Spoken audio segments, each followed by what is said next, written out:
Me llamo Lucía Castillo. Tengo 60 años. Hace 2 días, mi hijo me llamó para decirme que no debería ir a la fiesta de Año Nuevo. A mi esposa no le caes bien, mamá, así que prefiero que no vengas. Solo vas a hacer que todos se sientan incómodos, dijo Javier, con esa voz fría y calculadora, como si estuviera cancelando una reunión de trabajo. Así que pasé la noche del 31 de diciembre sola en mi departamento viendo el sorteo magno de fin de año por la televisión mientras mi familia brindaba con champaña en su casa de 400 metros cuadrados, sin mí. Exactamente a las 8:15 p.m., cuando anunciaron los números ganadores, mi corazón se detuvo. Miré el boleto en mis manos temblorosas, los 6 números, todos, $40 millones. Mi teléfono sonó a las 8:17 p.m. Era Javier. Su voz sonaba desesperada. «Mamá, mamá, ¿jugaste? ¿Fuiste tú quien ganó?» Pero antes de continuar, asegúrate de estar suscrito al canal y escribe en los comentarios. ¿Desde dónde estás viendo este video? Nos encanta saber hasta dónde están llegando nuestras historias. Déjame llevarte 3 años atrás, cuando todo comenzó a derrumbarse. Mi esposo, Antonio, había fallecido de cáncer de páncreas. Fueron 6 meses de agonía, de quimioterapias que no funcionaron, de esperanzas que se desvanecían en cada consulta médica. Javier, mi único hijo, estuvo presente al principio. Aparecía en el hospital una vez por semana. Se quedaba 10 minutos. Revisaba el celular constantemente y decía que tenía que regresar a la oficina. «Tengo una junta importante, mamá. ¿Tú entiendes?» Yo entendía. Siempre entendí. Cuando Antonio murió, Javier organizó el funeral con la eficiencia de quien resuelve un trámite burocrático. Escogió el ataúd más barato del catálogo. «No tiene sentido gastar mucho, mamá. Papá no va a notar la diferencia». En el velorio, pasó más tiempo en el celular que al lado del ataúd de su propio padre. Su esposa, Fernanda, una mujer de 35 años con uñas perfectas y sonrisa ensayada, se quedó pegada a él todo el tiempo, susurrándole cosas al oído y lanzándome miradas que no lograba descifrar. ¿Lástima? ¿Desprecio? ¿Impaciencia? Después del entierro, nos quedamos solo, Javier, Fernanda y yo, en la sala de mi casa. La misma casa donde crié a mi hijo, donde dio sus primeros pasos, donde celebramos cumpleaños y navidades. Javier miró a su alrededor con esa expresión que ya conocía. La expresión de quien está evaluando, calculando, planeando. «Mamá, necesitamos hablar sobre la situación financiera». Me senté en el sofá gastado, ese que Antonio adoraba. «¿Qué situación?» «Papá dejó deudas. El tratamiento médico costó mucho. Y esta casa...» Hizo una pausa, intercambiando miradas con Fernanda. «Esta casa está vieja, necesita remodelaciones. No puedes mantener esto sola. Tu padre pagó esta casa. No tiene hipoteca». Javier suspiró, como si estuviera lidiando con una niña caprichosa. «Pero tiene predial, mantenimiento, servicios, y tú, con tu pensión de maestra, no vas a poder costear todo». Fernanda se inclinó hacia adelante, con esa sonrisa que no le llegaba a los ojos. «Doña Lucía, solo queremos lo mejor para usted. ¿Por qué no vende esta casa y se muda a un departamento más pequeño? Algo más práctico, más fácil de cuidar». «Me gusta mi casa. Pero mamá, sé realista. Tienes 57 años. ¿Te vas a quedar sola en esta casa enorme? ¿Y si pasa algo? ¿Y si te caes, te sientes mal?». Su voz tenía esa impaciencia mal disimulada. «Javier, todavía estoy sana. Trabajo, hago mis cosas». «Das clases particulares a niños por una miseria», interrumpió Fernanda. «Eso apenas paga la luz». Sentí que algo se apretaba en mi pecho. Aquellas clases particulares de matemáticas eran mi dignidad, mi forma de seguir siendo útil después de jubilarme. Eran solo 6 alumnos, pero me gustaba. Me gustaba ver a los niños entendiendo los problemas, sonriendo cuando acertaban las respuestas. «Paga mis cuentas», dije en voz baja. Javier intercambió otra mirada con Fernanda, de esas que las parejas desarrollan cuando tienen conversaciones enteras sin necesidad de hablar. «Mira, mamá, tenemos una propuesta. Vende la casa. Usa el dinero para comprar un departamento pequeño, algo de una recámara, bien sencillo». Y lo que sobre, lo guardas para emergencias. Nosotros te ayudamos a encontrar un buen lugar. No quiero vender mi casa. Estás siendo terca. Su voz se endureció. Solo estamos tratando de ayudarte. En los meses siguientes, la presión continuó. Javier llamaba todas las semanas. ¿Ya pensaste en nuestra conversación, mamá? Fernanda mandaba mensajes con enlaces de departamentos minúsculos en colonias lejanas. Mire doña Lucía. Solo 35 metros cuadrados, pero es nuevecito. Empecé a evitar las llamadas. Empecé a inventar excusas para no visitarlos, y entonces, hace un año, conocí a Fernanda de verdad. O mejor dicho, descubrí quién era realmente. Era un domingo por la tarde. Javier me había llamado en la mañana diciendo que pasaría por la casa para arreglar unos papeles de papá. Preparé la comida, ese mole poblano que le encantaba cuando era niño. Arreglé la mesa, puse flores. Llegó a las 3:00 p.m., 3 horas tarde, sin avisar. Fernanda venía con él, ni tocaron la comida. Mamá, traje los documentos de la casa. Necesito que firmes aquí. Tomé los papeles. Era un poder notarial. Le daba plenos poderes a Javier para vender mi casa. No voy a firmar esto. Mamá, es solo una precaución. Por si te enfermas, ya tenemos todo resuelto. Javier, no voy a firmar. Fernanda se levantó, y por primera vez vi caer su máscara por completo. Usted está siendo egoísta. Esta casa vale millones de pesos. Alcanza para comprarle un departamentito y todavía sobra un buen dinero. ¿Sobra para quién? El silencio que siguió fue ensordecedor. Javier miró al suelo. Fernanda mantuvo los ojos fijos en mí, sin siquiera intentar esconderlo más. Para nosotros, claro. Javier es su único hijo, su único heredero. Usted ya tuvo su vida, ya disfrutó. Ahora es nuestro turno. Tenemos planes, queremos viajar, queremos invertir, pero todo está atorado en esta casa vieja que usted insiste en mantener.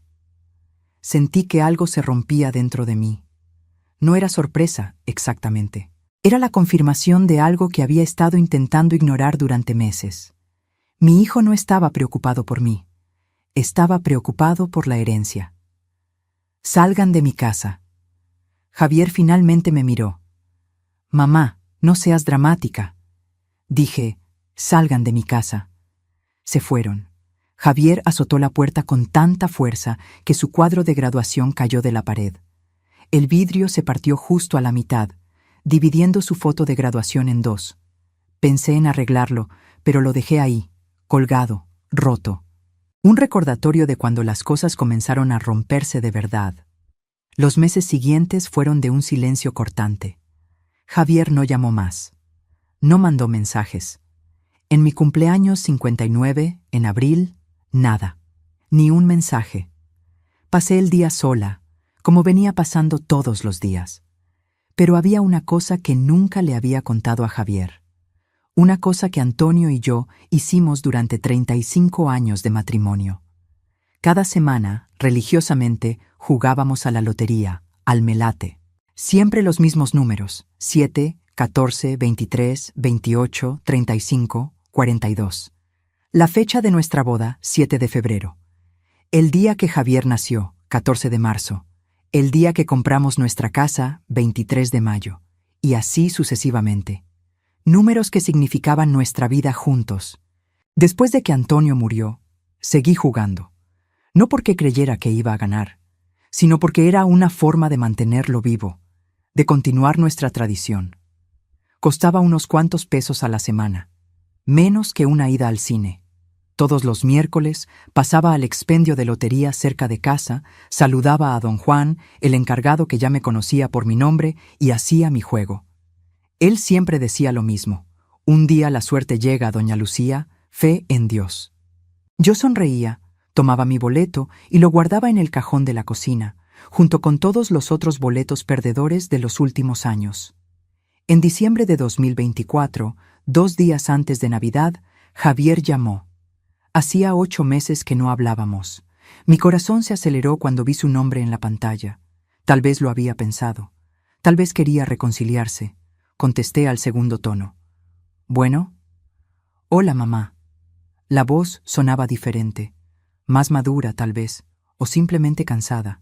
Javier, mira, sé que no hemos hablado mucho, pero es Navidad. Fernanda y yo vamos a hacer una cena aquí en la casa. Nada muy grande, solo nosotros y sus papás. Queríamos invitarte. Sentí lágrimas en los ojos. Me encantaría ir, hijo, pero hay una condición. Mi estómago se apretó. ¿Qué condición? No puedes mencionar esa historia del poder notarial, ni de la casa. Fernanda todavía se molesta cuando se habla de eso, así que vamos a tener una noche agradable, ¿sí? Sin temas incómodos. Tragué saliva. Mi hijo me estaba invitando a la cena de Navidad con la condición de que fingiera que no había pasado nada, que sonriera y pusiera buena cara mientras la mujer que llamó a mi vida casa vieja servía el pavo y los romeritos. No sé si pueda hacer eso, Javier. Entonces, no vengas. La frialdad en su voz me cortó como una navaja. Es así de simple, mamá. O vienes y todos tenemos una Navidad agradable, o te quedas ahí sola haciendo drama. Tu elección. Me quedé en silencio, sosteniendo el teléfono con tanta fuerza que mis dedos se pusieron blancos. ¿Mamá? ¿Sigues ahí? Estoy. ¿Y entonces? ¿Vienes o no?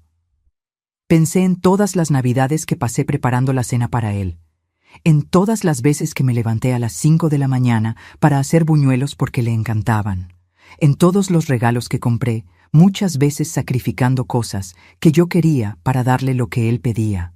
No voy, Javier, pero gracias por la invitación. Él soltó una risa corta, sin humor. Típico, siempre has sido dramática. Está bien, mamá. Pasa la Navidad sola entonces. Feliz Navidad. Colgó. Me quedé sentada en la cocina, con el teléfono en la mano, mirando la mesa vacía. Pasé la Navidad sola, como él había previsto. Hice unos buñuelos, solo para mí. Vi películas viejas en la televisión. A la medianoche, cuando los cohetes explotaron afuera, brindé sola con un vaso de jugo de uva. Feliz Navidad, Antonio, susurré al vacío. Haces falta. 2 días después, el 27 de diciembre, Javier llamó de nuevo. Esta vez no hubo ni un hola. Mamá, solo para avisar. Año Nuevo va a ser aquí en la casa también. Pero...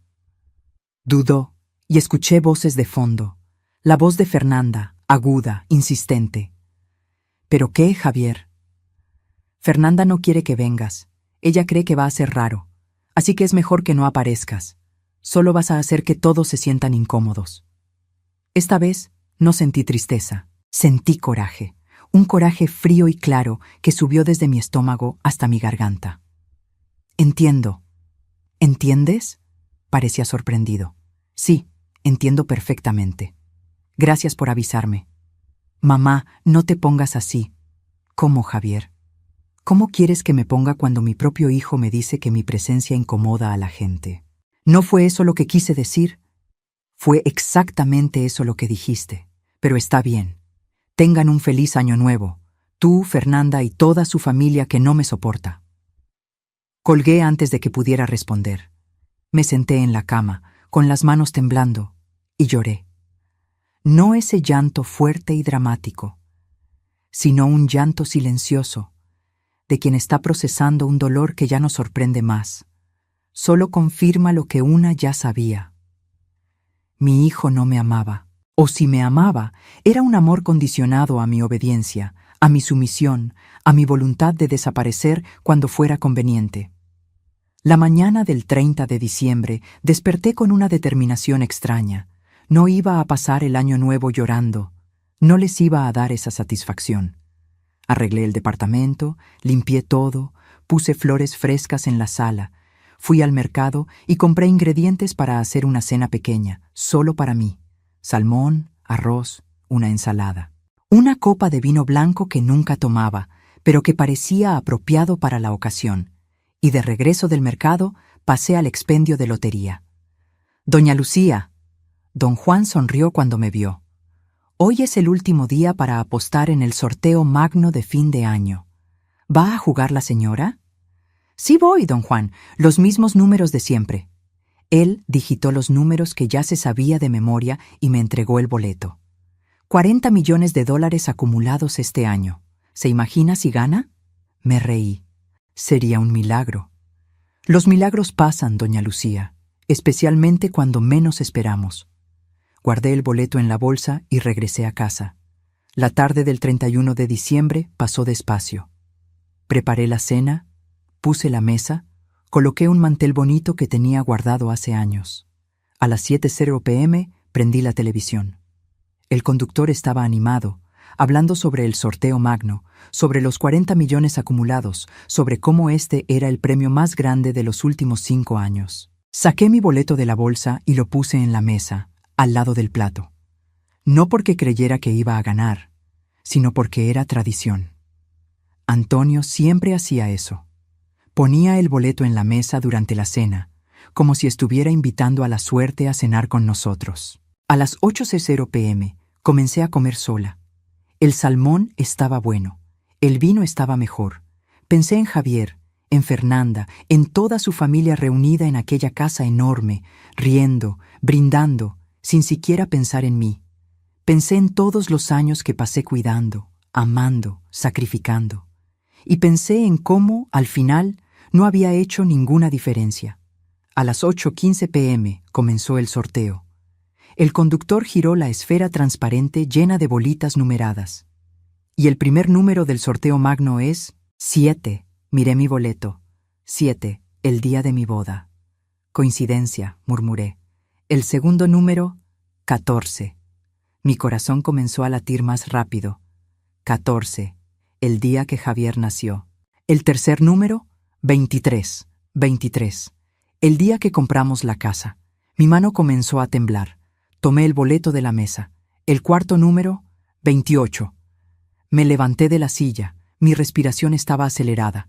El quinto número, 35. Mis ojos estaban fijos en la pantalla. 5 números, 5 de 6. Y el último número del sorteo magno, que va a hacer a alguien muy feliz hoy. 42. Miré el boleto. Miré la tele.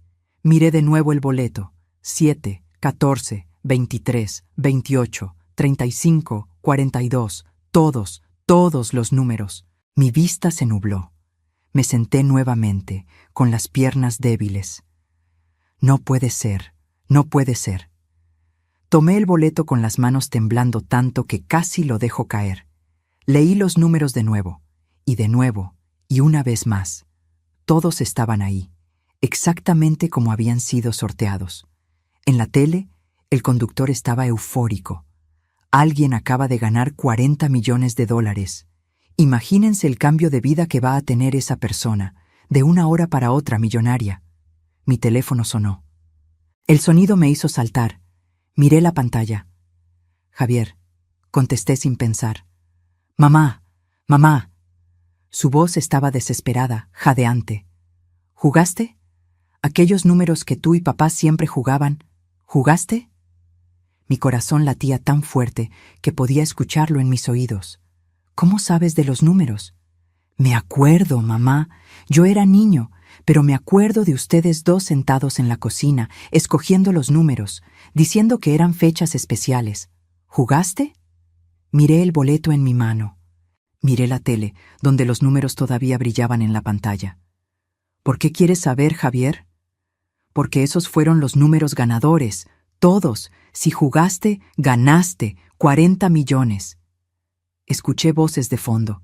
Fernanda gritando. ¿Ganó? ¿Ganó? Pensé en todo. En todas las veces que me sentí pequeña, invisible, desechable. En todas las veces que Javier eligió a Fernanda en lugar de a mí. En todas las veces que me dijeron que yo era un estorbo, una incomodidad, un problema. «Mamá, ¿estás ahí? Contesta». Respiré hondo. No jugué, Javier. Se me olvidó. Silencio total del otro lado. ¿Cómo que se te olvidó? Tú siempre juegas. Este año no. Estaba demasiado ocupada. Escuché a Fernanda gritando al fondo. «No puedo creerlo. Se le olvidó. ¡Estúpida!». Javier regresó al teléfono y su voz tenía esa impaciencia que yo conocía tan bien. «Mamá, ¿estás segura? Busca bien. Revisa en la bolsa, en el cajón, en cualquier lugar. Por favor». «Javier, estoy segura. No jugué». «Pero mamá, Son 40 millones, 40 millones de dólares. ¿Cómo pudiste olvidar? Pasa. Perdón por decepcionarte de nuevo. Colgué. Mi mano todavía temblaba sosteniendo el boleto ganador. Le había mentido a mi hijo por primera vez en la vida, y la sensación no era de culpa, era de poder. Llamé a don Juan, del expendio de lotería, contestó al tercer tono. ¿Bueno? Don Juan, habla doña Lucía. Perdón por llamar tan tarde. ¡Ah, doña Lucía!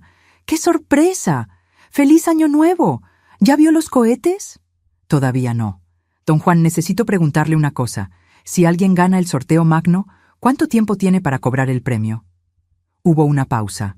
90 días naturales. ¿Por qué? ¿A poco usted?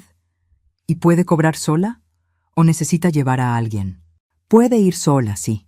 Solo necesita el boleto original y una identificación. Doña Lucía, ¿usted ganó? Miré el boleto en mi mano. Los números seguían ahí, tan reales como el latido acelerado de mi corazón. Gané, don Juan, los 6 números. Escuché un ruido, como si hubiera tirado algo. ¡Santo Dios! Doña Lucía, ¿habla en serio? Completamente. ¿Y ya le contó a alguien? Pensé en Javier, en Fernanda, en toda esa familia que me consideró demasiado incómoda para una fiesta de Año Nuevo. No, solo a usted. Y necesito que esto quede entre nosotros por ahora. No se preocupe, doña Lucía, mis labios están sellados, pero ¿puedo darle un consejo?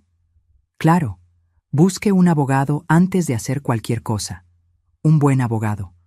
Porque cuando esta noticia se sepa, y se va a saber, todo el mundo va a aparecer. Familia, amigos que usted ni sabía que tenía, gente ofreciendo inversiones milagrosas. Usted va a necesitar protección. Anoté mentalmente. Gracias, don Juan. Usted es un ángel. Usted es la bendecida, doña Lucía. Bendecida de verdad. Felicidades. Colgué y me quedé mirando el teléfono. Mi hijo había llamado no para pedir perdón, no para decir que me extrañaba, sino para saber si yo había ganado 40 millones de dólares. La verdad dolía menos de lo que debería. Tal vez porque, en el fondo, yo ya lo sabía. Guardé el boleto dentro de un libro viejo, una enciclopedia que Antonio adoraba. Puse el libro en el fondo del estante, entre otros volúmenes empolvados. Nadie buscaría ahí. Después, me senté en el sofá y prendí la tele de nuevo. Los fuegos artificiales en el zócalo de la Ciudad de México estaban explotando en la pantalla. Miles de personas brincando, gritando, celebrando. Yo estaba sola en mi pequeño departamento, con una cena fría en la mesa y un secreto de 40 millones guardado entre las páginas de una enciclopedia. Pero por primera vez en años no me sentí sola. Me sentí poderosa. El 1 de enero desperté con 20 llamadas perdidas, todas de Javier. 3 mensajes de texto. Mamá, márcame. En serio, necesito hablar contigo. Fernanda quiere pedirte una disculpa. La última me hizo reír en voz alta. Fernanda quería pedir disculpas. Claro que quería. Ella creía que yo tenía 40 millones de dólares. No respondí. Hice café, me senté en el balcón y observé la ciudad despertando despacio. La Ciudad de México. El primer día del año siempre tenía esa atmósfera extraña, como si la ciudad entera tuviera resaca, recuperándose de los excesos de la noche anterior. Mi teléfono sonó de nuevo. Esta vez contesté. ¿Bueno? ¡Mamá! ¡Finalmente! Pensé que había pasado algo. Estoy bien, Javier. Mira, sobre lo de ayer, llamé medio desesperado. Fue idiota de mi parte. Lo fue. Hizo una pausa, claramente no esperando que yo estuviera de acuerdo tan rápido. Es que esos números, Manu, ¿sabes? Era tan específico. Pensé que tal vez, no sé, fue una estupidez mía. Sí, lo fue. Otro silencio incómodo. Podía escuchar a Fernanda hablando al fondo, pero no lograba distinguir las palabras. Mamá, Fernanda quiere hablar contigo. No quiero hablar con Fernanda. Pero ella quiere Javier, voy a ser muy clara. No quiero hablar con tu esposa. No quiero hablar contigo tampoco, de hecho. Necesito un tiempo. ¿Un tiempo? ¿De qué? De todo. de ser tratada como un estorbo, de ser desinvitada de fiestas familiares, de ser recordada solo cuando es conveniente. Escuché su voz cambiar, poniéndose más tensa. Mamá, estás exagerando. No estoy. Tú me dijiste, con todas las letras, que yo incomodaba a la gente, que era mejor que no fuera a la fiesta de Año Nuevo. Entonces estoy haciendo lo que pediste. Me estoy manteniendo lejos para no incomodar a nadie. No quise decirlo así. Sí quisiste. Y está bien. Pero ahora necesito que respetes mi decisión de tomarme un tiempo lejos de ustedes. ¿Cuánto tiempo? Miré por la ventana hacia el cielo azul de enero. No sé. Tal vez para siempre. Ya veremos. Colgué antes de que pudiera responder. Mis manos ya no temblaban. Mi corazón latía tranquilo, firme. Por primera vez en años, yo estaba poniendo límites, y por primera vez en la vida tenía los recursos para mantenerlos. Pasé la primera semana de enero investigando. Sentada en mi computadora vieja, con el internet lento, leí todo lo que pude sobre qué hacer cuando se gana la lotería. Los consejos eran consistentes. No se lo cuentes a nadie. Contrata a un abogado especializado en fortunas repentinas. Planea antes de gastar. Evita decisiones impulsivas. Leí historias de ganadores que perdieron todo en pocos años. Gente que fue acosada por familiares, que hizo malas inversiones, que se ahogó en deudas aún con millones en el banco. Yo no iba a ser una de ellas. El 8 de enero, fui a un despacho de abogados en Paseo de la Reforma. El licenciado Roberto Mendoza era especialista en planeación patrimonial y tenía excelentes reseñas en línea. Su oficina estaba en el piso 15 de un edificio corporativo, todo decorado con madera oscura y cuadros abstractos. Señora Lucía, me saludó con un apretón de manos firme. Por teléfono mencionó que necesitaba asesoría para una situación delicada. ¿Cómo puedo ayudarle? Me senté en el sillón de piel y respiré hondo. Gané el sorteo magno. $40 millones. Todavía no cobro el premio, y necesito orientación sobre cómo hacerlo de la forma más segura posible. Sus ojos se abrieron ligeramente, pero se recompuso rápido. Profesional hasta el fin. Entiendo. Primera cosa, ¿le contó a alguien? Solo al encargado de la lotería y a usted. Excelente, vamos a mantenerlo así. Segunda cosa, ¿tiene familia?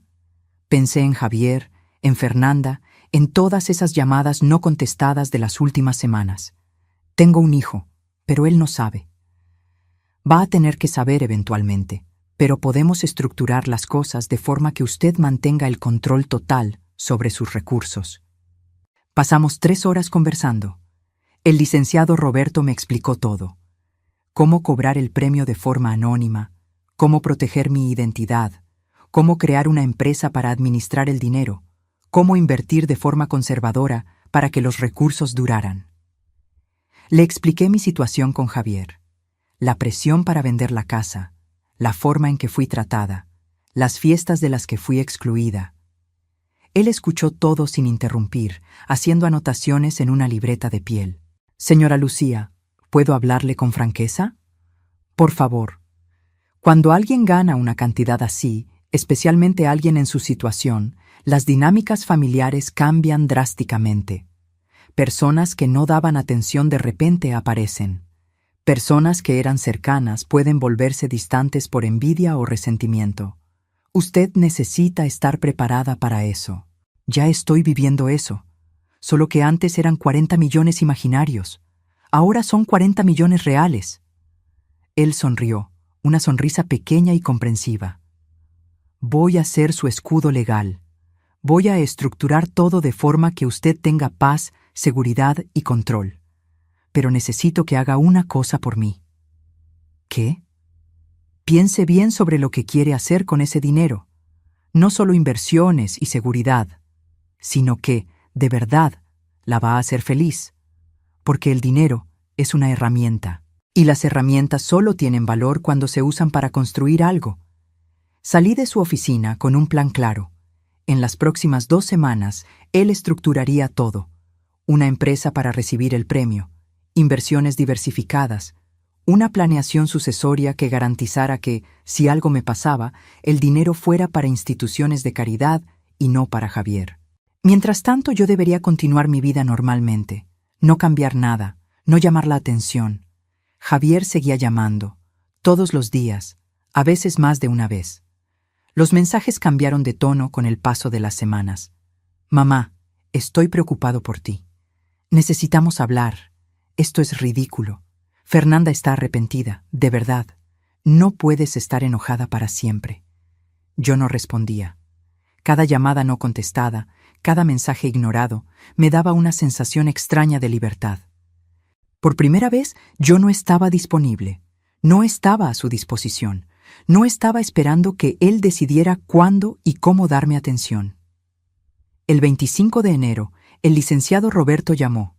«Está todo listo, señora Lucía. Podemos cobrar el premio mañana. ¿Está preparada?» «Estoy. Recuerde, cuando lleguemos allá, van a querer tomar fotos, hacer entrevistas. Usted tiene el derecho de rechazar todo. Diga solo que quiere mantener su privacidad. No necesita justificar». «Entendido». «¿Y señora Lucía?» «Sí». «Felicidades, no solo por la suerte, sino por tener la sabiduría de protegerla». La mañana del 26 de enero desperté a las 5:00 a.m. No podía dormir. Me arreglé con cuidado, escogiendo ropa sencilla, pantalón negro, blusa blanca, zapatos bajos, nada llamativo. Nada que gritara, acabo de ganar 40 millones. Saqué el boleto de la enciclopedia. Todavía no parecía real. Aquel pedazo de papel valía más de lo que yo ganaría en 1000 vidas trabajando como maestra. El licenciado Roberto pasó por mí a las 8:00 a.m. Fuimos directo a la oficina de la Lotería Nacional. El gerente ya estaba esperando, avisado por el abogado. Me llevaron a una sala privada, lejos de las miradas curiosas. «¿Señora Lucía Castillo?» «Sí». «¿Podría mostrarme el boleto premiado y una identificación con fotografía?» Entregué ambos. Él revisó, tecleó algo en la computadora, revisó nuevamente. Después sonrió. «Confirmado. Usted es la ganadora del premio del sorteo magno. 40 millones de dólares». Aunque ya sabía, aunque me había preparado, escuchar esas palabras hizo que mis piernas temblaran. El licenciado Roberto sostuvo mi brazo gentilmente. «Respire, señora Lucía. Respire». El proceso llevó 3 horas. Firmas, más firmas, explicaciones sobre impuestos, orientaciones que apenas logré procesar porque mi cabeza estaba dando vueltas. Cuando salí de ahí, era oficialmente millonaria. 40 millones de dólares, menos los impuestos que ya habían sido descontados, estaban depositados en la cuenta de la empresa que el licenciado Roberto había creado, la empresa de la cual yo era la única dueña. Me senté en el asiento trasero del coche del abogado y comencé a llorar. No de alegría exactamente, sino de un alivio tan profundo que dolía. «Señora Lucía». El licenciado Roberto me ofreció un pañuelo desechable. «¿Está todo bien?» «Soy libre», logré decir entre las lágrimas. «Por primera vez en la vida soy completamente libre». Él sonrió. «Sí, lo es. ¿Y ahora? ¿Qué es lo primero que quiere hacer?» Miré por la ventana del coche hacia la Ciudad de México, moviéndose allá afuera. Millones de personas viviendo sus vidas, sin saber que, ahí en ese coche, estaba una mujer que acababa de transformarse en millonaria. «Quiero hacer una cosa antes de cualquier otra», dije. «¿Qué?» «Quiero comprar un departamento nuevo, más grande, bonito, solo mío». El licenciado Roberto asintió. «Podemos hacer eso. ¿Tiene alguna colonia en mente?»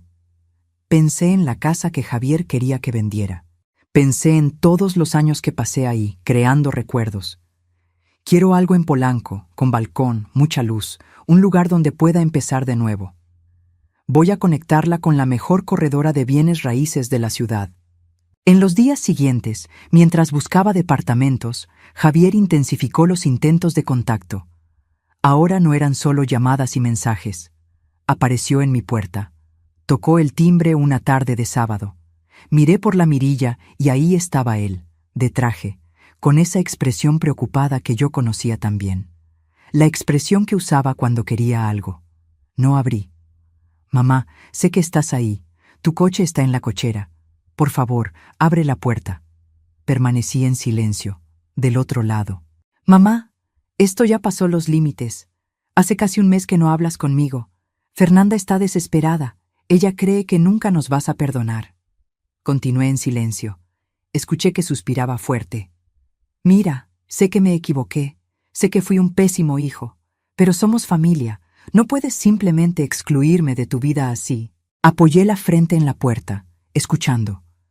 Parte de mí, esa parte que pasó 60 años siendo madre, quería abrir.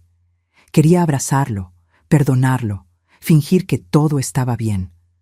Pero la parte nueva de mí, la parte que estaba aprendiendo a valorarse, permaneció firme.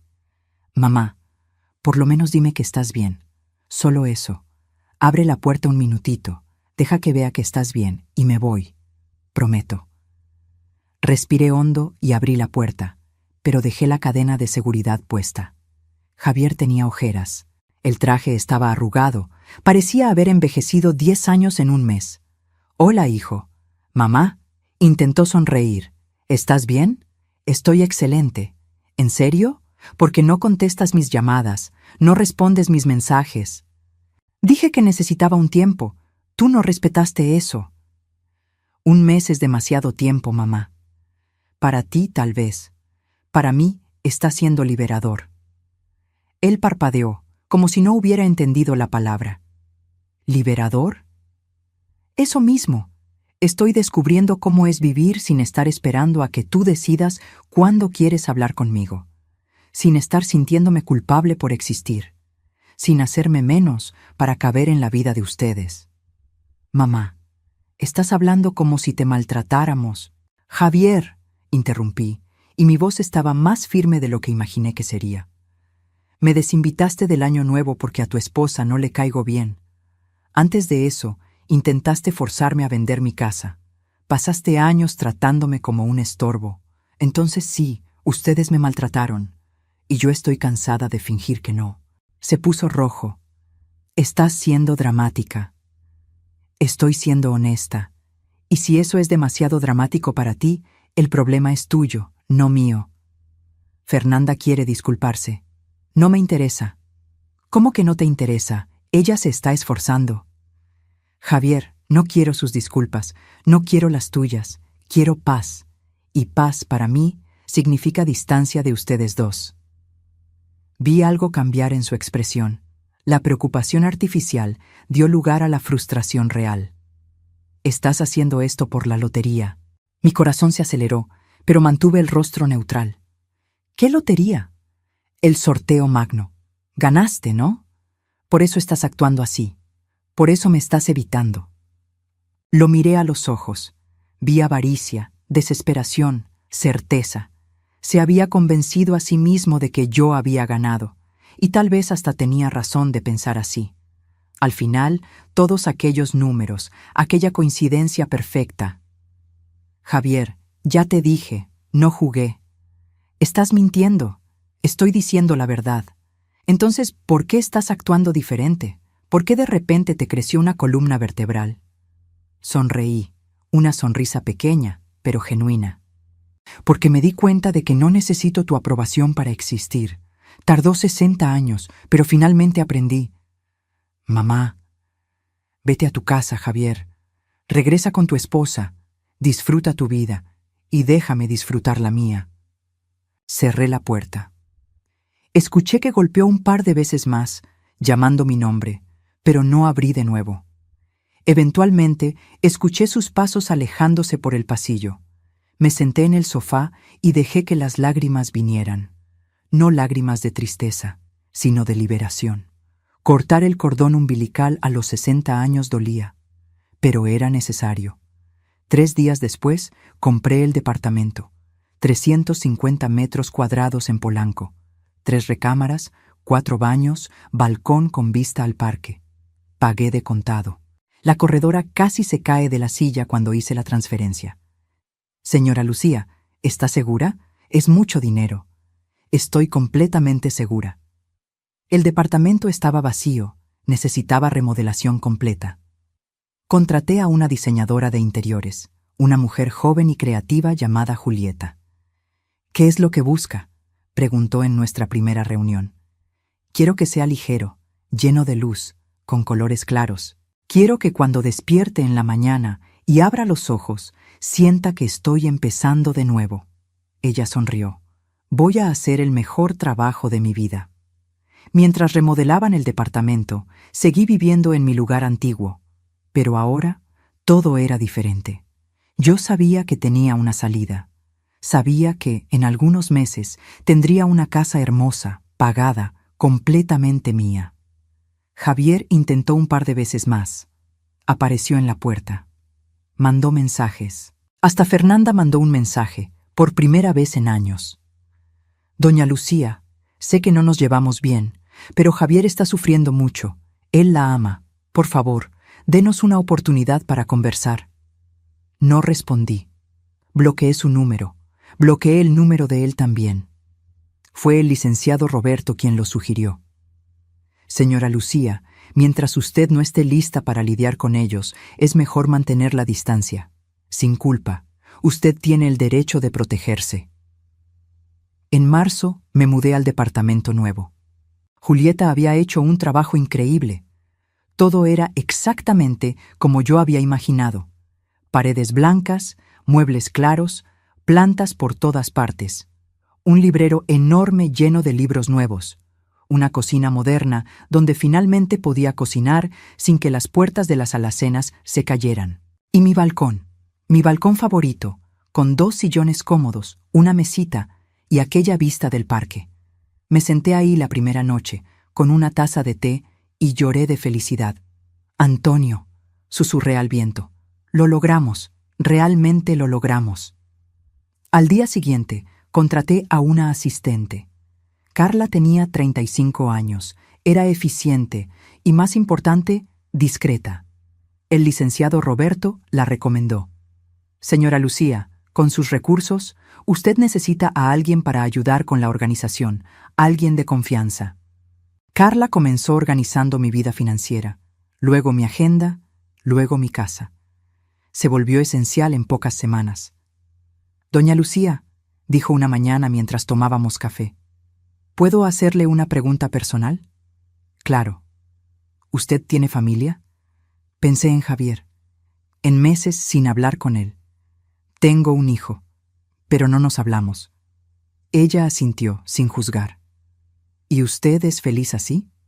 Miré alrededor de mi departamento hermoso, hacia la vida que había construido, hacia la libertad que finalmente tenía. ¿Sabes, Carla? Por primera vez en 60 años lo soy. En abril, empecé a hacer algo que nunca había hecho antes. Empecé a viajar. El primer viaje fue a Buenos Aires, sola. El licenciado Roberto pensó que era prudente empezar con algo cercano, algo seguro. Señora Lucía, usted nunca viajó sola. Mejor ir despacio. Pero Buenos Aires no fue despacio, fue liberador. Caminé por las calles de San Telmo, comí empanadas en cafés de esquina, visité museos, asistí a un show de tango, conocí a otras mujeres viajando solas, platicamos, reímos, intercambiamos historias. Una de ellas, Mercedes, una argentina de 65 años, me dijo algo que nunca olvidé. ¿Sabes qué es lo más lindo de viajar sola a esta edad? Que finalmente no estamos cuidando a nadie. No tenemos que preguntar, ¿querés comer acá? O ¿estás cansado? Solo hacemos lo que queremos. Es egoísta y es perfecto. Regresé de Buenos Aires transformada. Carla se dio cuenta al instante. Se ve diferente. Soy libre, dije. Completamente, totalmente libre. El segundo viaje fue a Portugal. 2 semanas en Lisboa y Oporto. El tercero, a Italia. 1 mes entero recorriendo Roma, Florencia, Venecia. Yo, que nunca había salido de Brasil, bueno, en este caso de México, más allá de una luna de miel en Cancún hace 35 años, estaba viendo el mundo, y lo estaba viendo sola, a mi ritmo, a mi manera. Javier se enteró por las redes sociales. Yo había creado un Instagram, incentivada por Carla. Doña Lucía tiene que registrar esos viajes. Subí fotos. No muchas, pero algunas. Yo en la Fontana di Trevi. Yo comiendo gelato en Florencia. yo en el balcón del hotel en Lisboa, viendo el atardecer. Y Javier lo vio. El mensaje llegó una mañana de mayo, mientras yo estaba en París. Mamá, vi que estás viajando. Qué bueno que estés bien. ¿Podríamos hablar cuando regreses? Leí el mensaje 3 veces. Había algo diferente en el tono, menos exigente, más humilde. Pero yo no estaba lista. No todavía. Archivé el mensaje sin responder. En junio pasó algo que yo no esperaba. Estaba en mi departamento, planeando el próximo viaje. Estaba pensando en hacer un crucero por Grecia, cuando tocaron el timbre. Miré por la mirilla. Era una mujer que yo no conocía. Joven, tal vez unos 30 años, con un niño pequeño en brazos. Abrí la puerta. ¿Puedo ayudarla? ¿Señora Lucía Castillo? Sí. Me llamo Paula. Soy nuera de la señora Teresa, su antigua vecina. ¿Se acuerda de ella? Teresa. Claro que me acordaba. Una señora dulce que vivía al lado de mi casa antigua. Tenía unos 75 años, viuda, sin hijos. Platicábamos a veces en el elevador. Sí, me acuerdo. ¿Cómo está? Los ojos de Paula se llenaron de lágrimas. Falleció la semana pasada. Cáncer. Fue muy rápido. Sentí una opresión en el pecho. Lo siento mucho. Ella dejó una carta para usted. Pidió que se la entregara personalmente. Paula me entregó un sobre amarillento. Agradecí y cerré la puerta. Me senté en la sala y lo abrí. La letra era temblorosa, pero legible. Querida Lucía, si estás leyendo esto es porque ya partí. No tengo miedo a la muerte. Viví una buena vida. Pero tengo un último pedido. Hace años vengo ayudando a un orfanato aquí cerca, el Hogar de Niños Felices. Hacen un trabajo hermoso, pero siempre están sin recursos. Si puedes, ayúdalos. No necesita hacer mucho. Cualquier cosa ya hace la diferencia. Gracias por siempre haber sido una vecina amable. Teresa. Me quedé mirando la carta por un largo tiempo. Después llamé al licenciado Roberto. Quiero hacer una donación, $1.000.000, para un orfanato. Escuché un silencio de sorpresa del otro lado. Señora Lucía, eso es muy generoso. ¿Pero está segura? 1.000.000 es una cantidad significativa. Estoy segura. 40 millones es más de lo que jamás voy a necesitar. Quiero usar parte de eso para hacer la diferencia. Entonces vamos a estructurar la donación de la mejor forma posible. La noticia se filtró. No sé cómo, pero se filtró. Tal vez alguien del orfanato comentó. Tal vez fue la propia prensa investigando. Pero 3 semanas después de la donación, recibí una llamada de un periódico. Señora Lucía Castillo, hablamos de la redacción de El Universal. Nos gustaría hacer una nota sobre su donación al Hogar de Niños Felices. Mi corazón se aceleró. ¿Cómo supieron de eso? La directora del orfanato mencionó en una entrevista que una donadora anónima había contribuido con $1.000.000. Investigamos y llegamos a su nombre. Yo prefiero mantener la discreción. Entendemos. Pero se da cuenta de que esta es una de las mayores donaciones individuales hechas a una institución de este tipo en la ciudad. La gente va a querer saber quién es la persona detrás de esa generosidad. El licenciado Roberto me aconsejó dar la entrevista. Señora Lucía, de cualquier forma, esto se va a hacer público. Mejor controlar la narrativa. Estuve de acuerdo. La entrevista fue publicada un lunes. El titular decía: Maestra jubilada dona $1.000.000 a orfanato. Tenía mi foto, mi nombre completo, mi edad. Y tenía la información que yo sabía que Javier iba a ver. Lucía Castillo, de 60 años, ganó $40 millones en el sorteo magno de 2024. El teléfono empezó a sonar a las 7:00 de la mañana. Desconocidos pidiendo dinero, periodistas queriendo más entrevistas, ONGs solicitando donaciones. Y Javier, 10 llamadas de él solo en la primera hora. Apagué el teléfono. Carla estaba conmigo. Doña Lucía, ¿qué quiere hacer? Quiero salir de la Ciudad de México por un tiempo. Quiero paz. ¿A dónde? Pensé en los viajes que había hecho, en los lugares que me hicieron sentir libre. A la Toscana. Voy a rentar una casa allá, quedarme unos 3 meses, hasta que esto se enfríe. Carla sonrió. Voy a arreglar todo. 2 días después, estaba en un avión hacia Italia. Dejé atrás el caos, las llamadas, la presión. Dejé atrás a Javier, que finalmente tenía la confirmación que buscaba. Dejé atrás a la mujer que fui y abracé a la mujer en la que me estaba convirtiendo. La casa en la Toscana era perfecta. Una antigua hacienda restaurada, rodeada de viñedos y olivos. A 2 horas de Florencia, lo suficientemente aislada para tener paz, pero lo bastante cerca de la civilización por si necesitaba algo.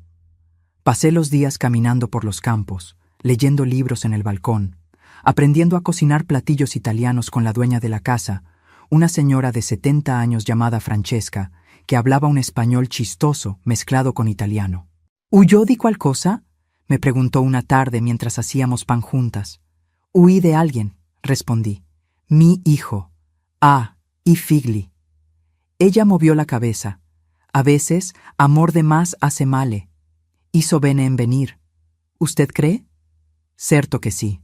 Mujer tiene que vivir para ella también. No solo para hijos, maridos, familia. Tiene que vivir para ella. Me quedé 3 meses en la Toscana. 3 meses sin contestar llamadas de Javier, sin leer sus mensajes, sin sentir culpa. El licenciado Roberto me mantenía informada sobre los intentos de él de entrar en contacto con el despacho. Está desesperado, señora Lucía. Quiere saber dónde está, si está bien, si puede visitarla. ¿Qué le dijiste? Que usted está bien y que se pondrá en contacto cuando esté lista. Gracias. Cuando regresé a México, en septiembre, estaba diferente. Bronceada, más delgada, con el cabello más largo y algunas canas que decidí dejar de teñir. Carla pasó por mí al aeropuerto. Vaya, doña Lucía, se ve hermosa. Estoy en paz, respondí. Es diferente. En el departamento encontré 47 cartas de Javier. Carla las había organizado en orden cronológico. ¿Quiere que las lea primero, para filtrar? No, voy a leerlas. Me senté en el balcón con una taza de té y empecé. Las primeras eran rabiosas.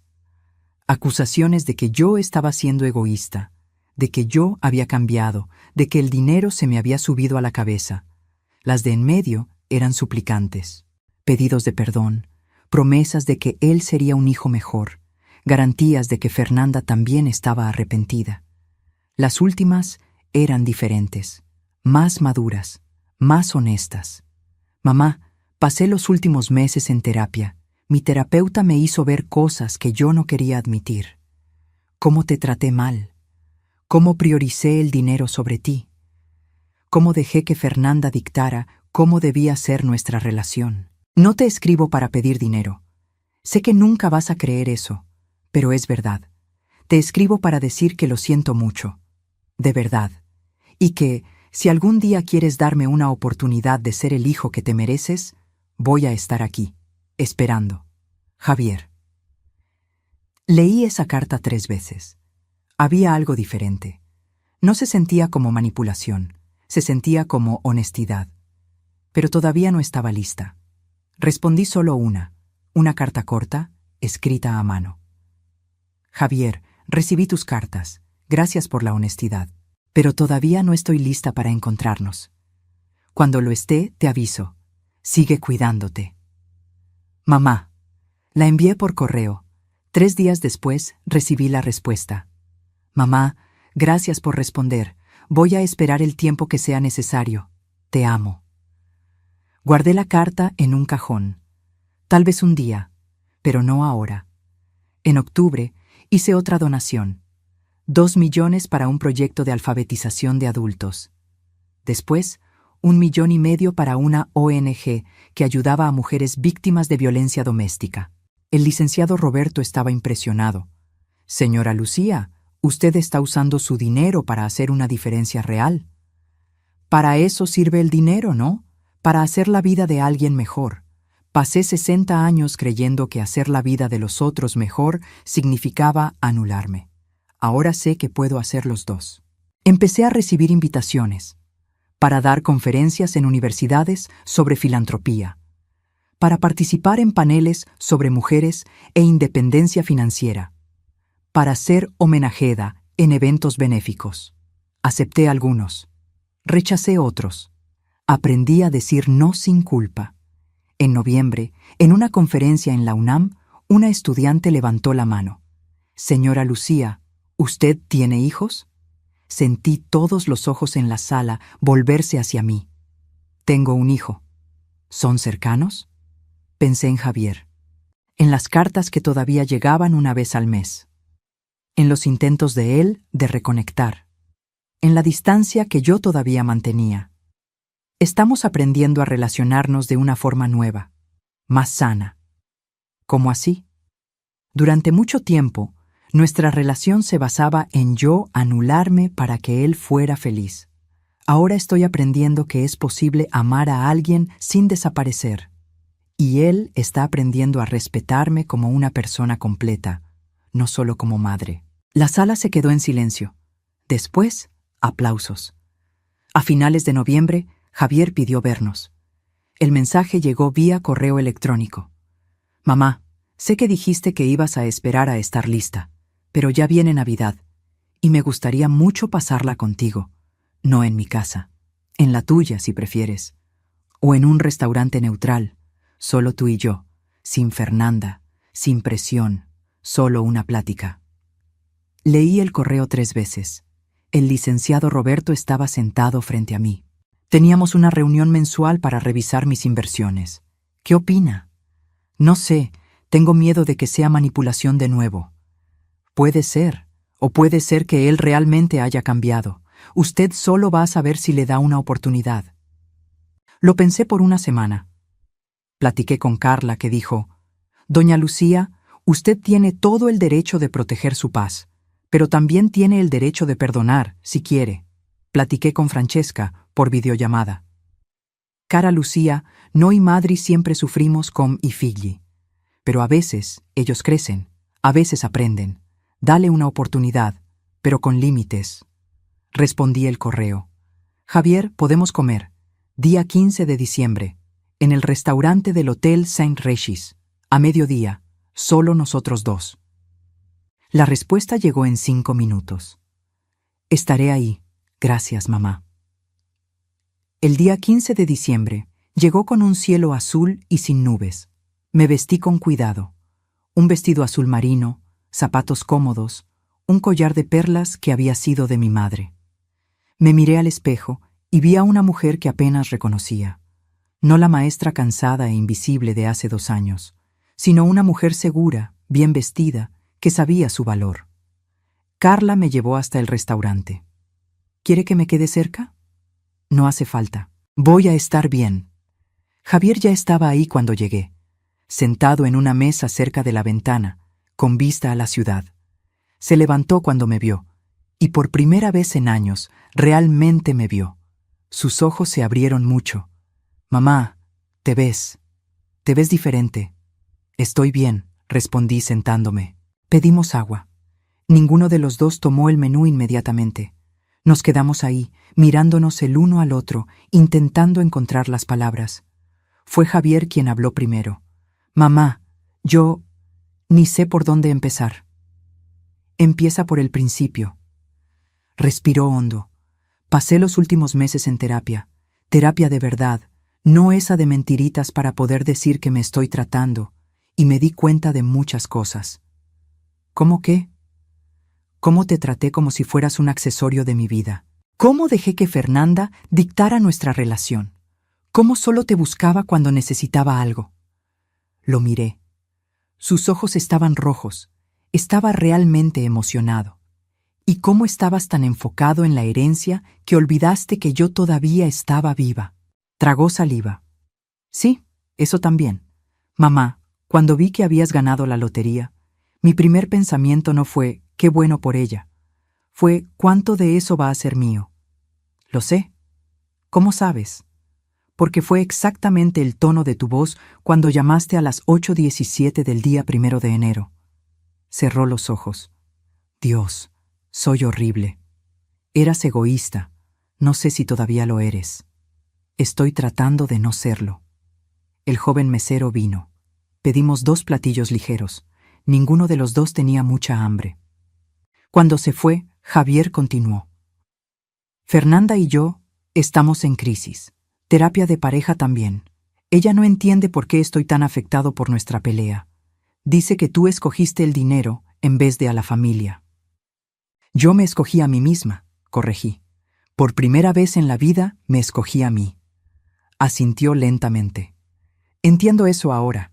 En la época pensé que estabas siendo egoísta, pero solo estabas poniendo límites, y yo nunca te había visto hacer eso.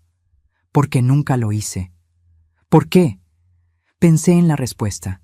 Porque pasé la vida entera creyendo que mi valor estaba en cuidar a los otros, en ser útil, en no incomodar. Y cuando finalmente tuve recursos para vivir sin depender de nadie, me di cuenta de que podía ser yo misma. ¿Y quién eres, mamá? Miré por la ventana hacia la Ciudad de México extendiéndose allá afuera. Estoy descubriendo, pero sé que soy alguien que merece respeto, alguien que tiene derecho a su propia vida, alguien que no necesita anularse para ser amada. Llegó la comida. Comimos despacio, platicando sobre cosas superficiales, sobre los viajes que hice, sobre su terapia, sobre el orfanato que ayudé. Fue apenas en el café que hizo la pregunta que sé que tenía atorada desde el inicio. Mamá, ¿puedo preguntar una cosa? Puedes. ¿Tú nunca pensaste en incluirme? ¿En el dinero? ¿En las decisiones? ¿En nada? Bajé la taza. Javier, cuando descubriste que yo había ganado, tu primer impulso fue llamarme preguntando sobre los números. No para saber si yo estaba feliz, para saber si tú ibas a ganar algo. Lo sé, y eso me avergüenza. Debería. Pero dime una cosa, si te hubiera incluido en esa época, ¿qué hubieras hecho?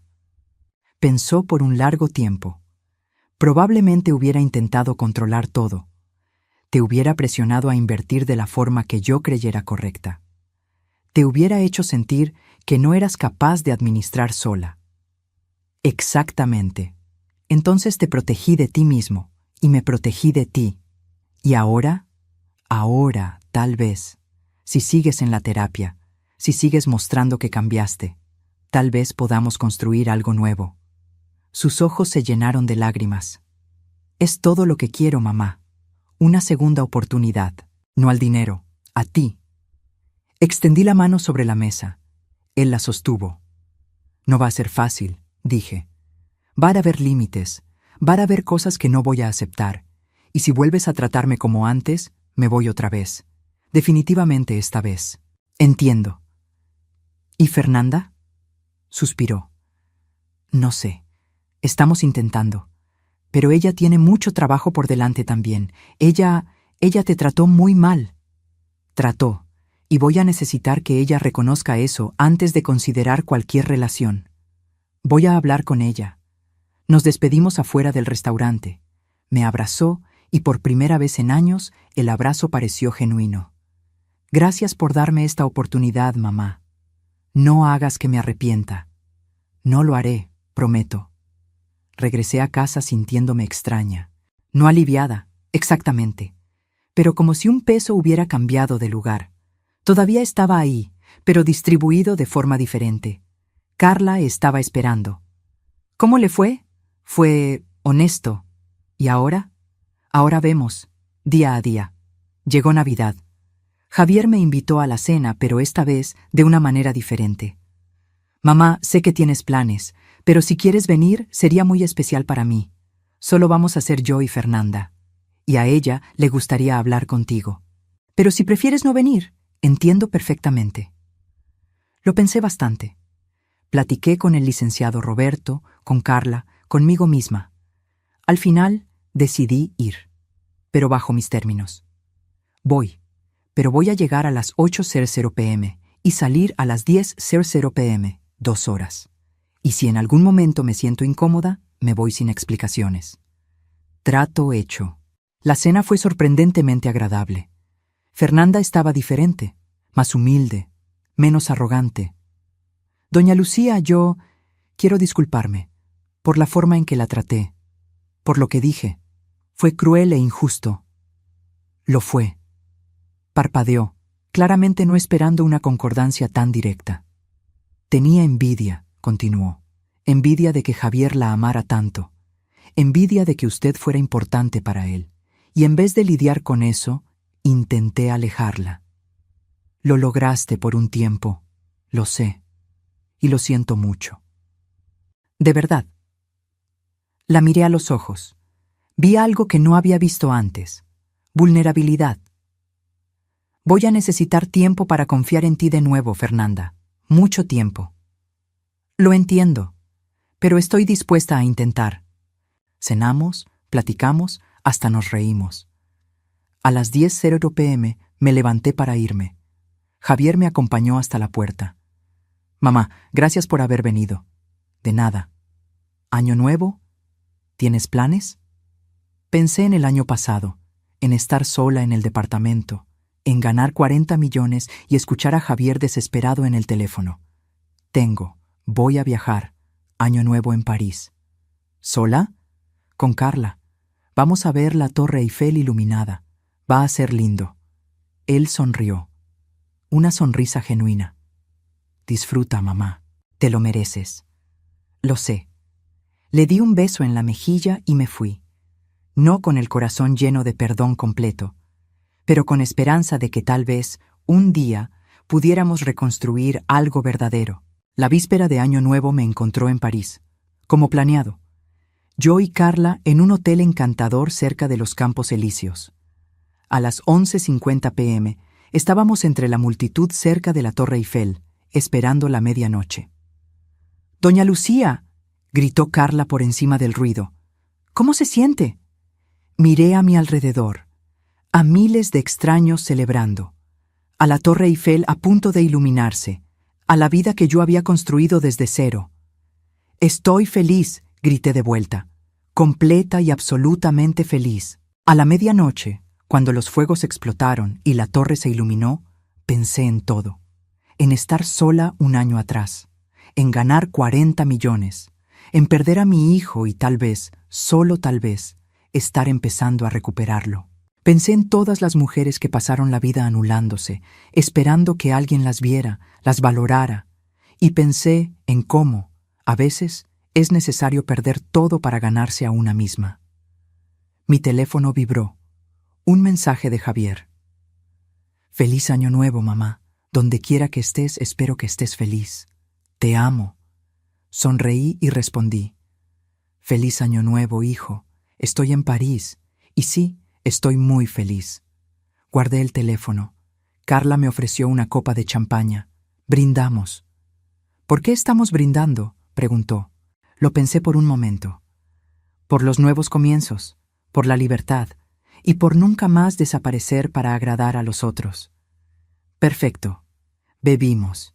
Y ahí, en medio de una multitud de extraños en París, a los 60 años, con 40 millones en el banco y un futuro completamente incierto pero completamente mío, me sentí, por primera vez en 6 décadas, completa. El dinero no me salvó, pero me dio la libertad de salvarme a mí misma, y eso, descubrí, valía más que todos los 40 millones juntos. Ahora, si te gustó esta historia, haz clic en suscribirse y dime en los comentarios ¿qué parte te dejó con la boca abierta? Y no olvides convertirte en miembro para tener acceso a videos exclusivos que no subo aquí. Te espero allá.